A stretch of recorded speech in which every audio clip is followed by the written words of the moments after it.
Hello, hello? Hello? For today's ganap nga guys, tayo ay magluluto ng ating pinakamasarap na ulam.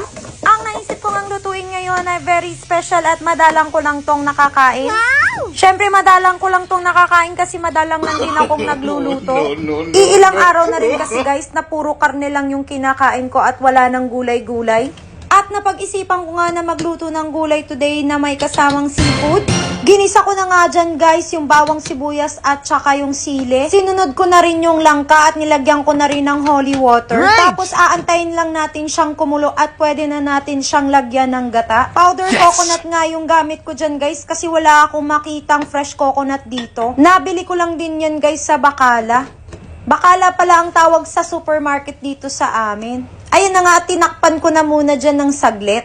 Antayin lang natin kumulo at pwede na nating ilagay yung ating hipon. Takpan lang natin ulit saglit at pag kumulo na pwede na rin ilagay ulit yung ating kangkong. Naglagay na rin pala ako ng asin, paminta at pampalasa para lalong sumarap yung luto natin. Tinakpan ko nga lang dyan ng mga 5 minutes and ayan na guys, pwede na natin siyang ulamin. 13 hours fasting pala ako guys kasi nag-intermittent fasting ako. Fasting ngayon, fast eating na magaganap kasi ang sarap ng ulam natin. Kain po tayo guys. Thank you for watching.